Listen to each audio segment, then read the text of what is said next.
Hey, so Usborne has over 2,000 books, so it's very hard for me to narrow down some favorites, but I have some books that I just have to share with you that are my favorites and my son's favorites. The first is All Better, and this is our #1 seller, and this taught my son all about boo-boos. And what you do is there's different Band-Aids, and they take it through, and it says, oh no, dog wasn't looking where he was going. Ouch. Clean it, kiss it, put a bandage on it. And then All Better. And so each page has a different animal and a different boo-boo. And these are reusable, so if they get dirty and lose some of their stickiness, you just run them under cold water and they are good as new. Now, one of our most popular series is the That's Not My series, which has a bunch of different textures, but one of our books is similar that I just absolutely love. This is Animal Hide and Seek, and not only does it have all the different textures, its nose, there's the little doggy, but it also has flaps too. So this is where the cow's hiding, and then the cow has a different texture. So each page has at least one flap and then all sorts of different textures. So that is Animal Hide and Seek. Then my son's current favorite, Nibbles. And Nibbles is so hungry that he eats through classic books. So there's Nibbles. And he is so hungry that he goes through different books. Like this is Goldilocks. And I love that it has different size pages. And it even has little cutouts. He goes through Little Red Riding Hood. And at the very end, well, I'm not going to tell you what happens at the very end.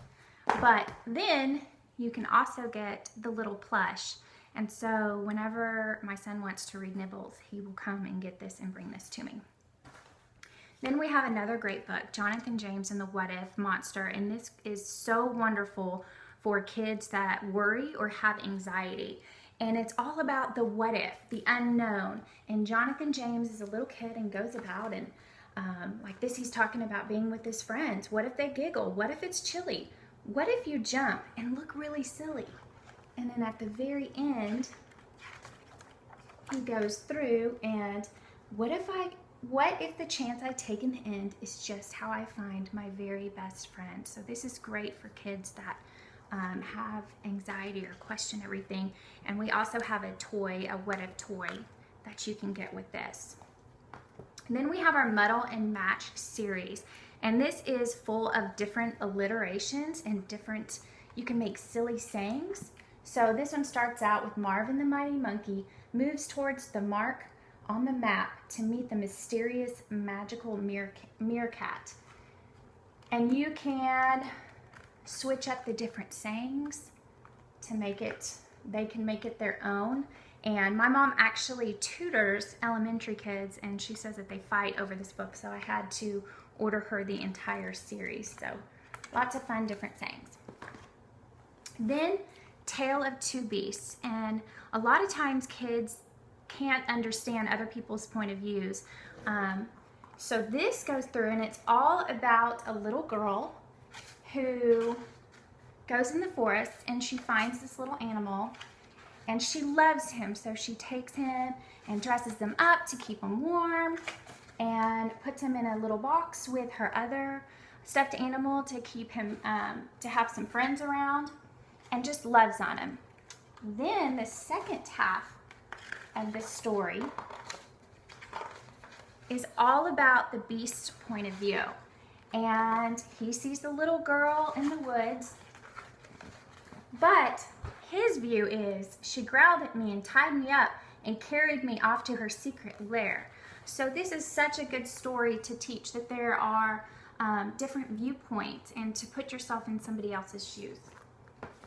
Then we have a bunch of books that talk about the body because kids always have questions.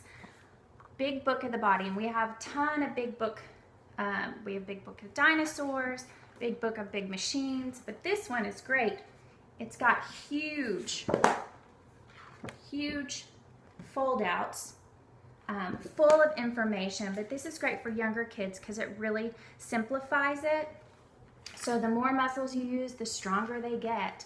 And it goes over everything from taking a breath to the heart and blood. And again, lots of different fold outs.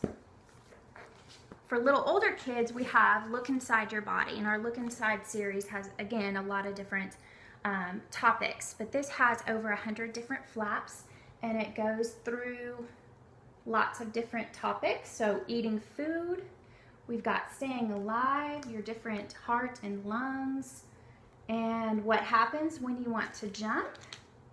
First, your brain sends a message to your muscles telling them to move, and then your muscles pull on your bones. And it has a lot of flaps within flaps, making your knees bend and then stretch, and that makes you jump. So look inside your body. Then for older kids, we have our See Inside series, and See Inside Your Body covers more in-depth information. So it still goes over food, the digestive system, breathing air, but the flaps give a little bit more detailed information. So muscles make up 1/3 of your body weight, and then it goes through and talks about muscle cells. Even your brain power. Your brain is made up of billions of special cells called neurons, and then talks about dendrite and axon and different things. Then we have 100 things for little children to do on a trip, and this comes with different cards that are different activities that they can bring. Anything from 4 in a row, Who Am I, on the beach, and it does come with a white clean marker, but you could even get a white clean crayon, so it's not quite so messy. And what I like to do is just put it on a ring, keeps it all together, so if you have multiple kids, you can just trade them out. Then we have Story of Inventions, and I love how this is little snippets, so it's not too intimidating with kids reading, but all sorts of different inventions such as the microwave and cooking, even have the toilet, the history and kind of how the toilet was invented. So lots of great information. We also have the story of science. Then A Year in My Life, and this is kind of like a diary. It's 365 entries, but what I love is each one of these has its own prompt. So this one, pretend that you saw a ghost. Was it really scary or really friendly? Draw a picture of your meeting. And then use the frames to create a comic strip about something that happened today. So it kind of gets their brain going so they just don't sit and stare at a blank page. And then the last books that I want to go over are the children's encyclopedias. And this is wonderful because it's got the QR codes that they can look up even more information. So everything from living things to staying healthy, food, all sorts of great information, and it's flex binding, so it'll last longer. And we do have, as a former geography teacher, I have to go over this one, the Geography Encyclopedia, full of information, people of North America, everything from Eastern Europe, even to water and clouds. So these are definitely my must-have books.